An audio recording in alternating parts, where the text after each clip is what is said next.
Now, I know that there was a lot of roster turnover. I think ESPN, Bill Connolly had like a chart, and I think you guys, based on his metrics of like returning production, I think you guys on his chart rank like 135th in returning production in the country Yeah. this year. I think Yeah. you're last or second to last in the MAC. Talk to us a little bit, and this is kind of how I guess we'll transition into roster building, NIL, transfer portal, and stuff. But Doc, talk to us a little bit about what it's like to basically start fresh in this era of college football and basically have a one of the most inexperienced teams by some people's metrics in terms of and it's not like you have 3, 4, 5 warm-up games. You guys play a couple games, then you go to Happy Valley to take on Penn State, right? Who has a ton of roster turnover as well, a ton of new personnel as well. But talk to us about this dynamic that exists now of basically replacing 40, 50, 60% of a college football roster.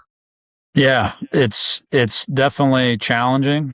It I think what it does is like it makes you simplify things more because you have a number of new players. Well, you got to make sure whatever you're doing that you're teaching it at a high level so your guys understand it, because now you don't have guys that have been in the program for 2 or 3 years and this is their third year of hearing the same thing for the last 2 years, and now like it's like clicking for them. So I think a big thing is like streamlining it and making sure you're teaching it very efficiently. And I think another thing is I know we have the least amount of production coming back or whatever that article that you were mentioning, but like a lot of people are in the same position that we are. A lot of the teams have lost a lot of players. So like I think it all comes down to how are you coaching your guys? Are you getting the right type of guys out of the transfer portal that are intelligent, that have played football at other schools, they've played college football, they have experience. So like when they get to this level, it's not like this is their first time playing college football. You know what I mean? But I would say everybody's kind of on that playing field because everyone's losing players. I think it's what is your process for when your kids when you get the guys there, what is your process with them? I think that is really really critical. And so we'll see. Well, and I think the way you guys do it too, right? Focusing on effort, fundamentals, like between the ears, that stuff's going to be a little bit of an easier transition if there is one, right? Yeah. Besides, instead of, hey, this guy's just a freak athlete, little raw, but we'll bring him in. And it's like, okay, if you do develop him and he has a good year, he's gone.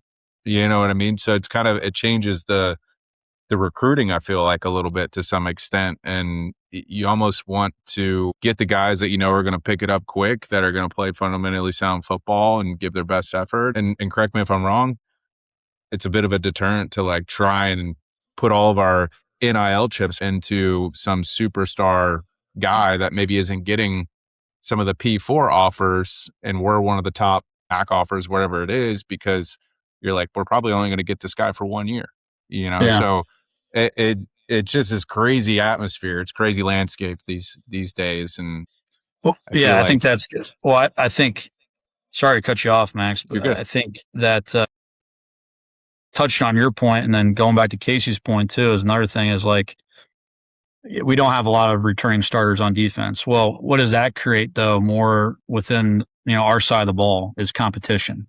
Guys want to prove themselves. They want to play.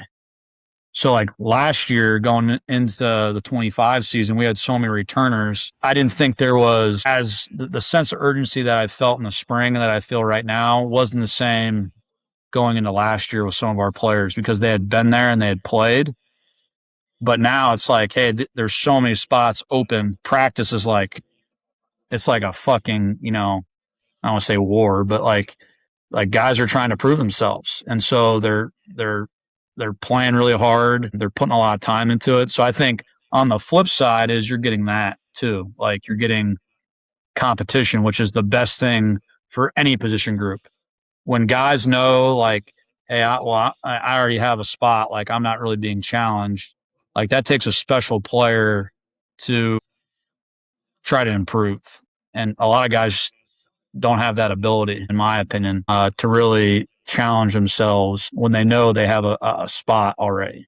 Ryan Marsh, do you guys have anything else kind of I just had one follow-up about roster building with the portal and like guys leaving so much more. Do you guys have a philosophy about replacing guys with other transfer guys, or do you guys recruit more from high school, like numbers wise, than you have in the past now?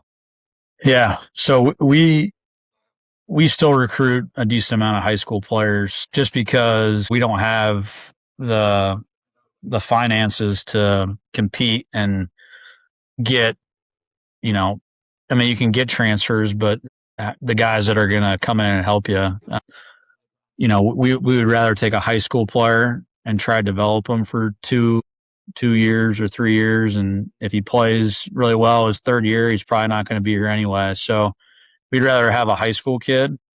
Now, with that being said, if you lose, a lot of guys, like for instance, we lost a lot of D linemen this past year to graduation and transfers. So we couldn't fill it with just high school kids. We had to get transfers. So I think it just kind of depends on what the room looks like, where are the numbers at going into January, Ryan. But we're not going to just take like 10 high school kids and just try to get transfers. Like we don't think right now that that's the best way to do it at Buffalo. So makes sense. Yeah. And if you even ask my brother, like they take like 25 high school, they take a ton of high school kids because kids are going to leave. Yeah. Just knowing that they're going to, you don't want to just have like a bunch of transfers. You're going to have to take transfers, but you don't want your whole team to be transfers. Mm-hmm. You know what I mean? You're almost banking on like the transfers you're bringing in are the up and coming kids where they only have 1 year left. And it's like, hey, they're coming in to get us over the top, but we're building the foundation with the recruits.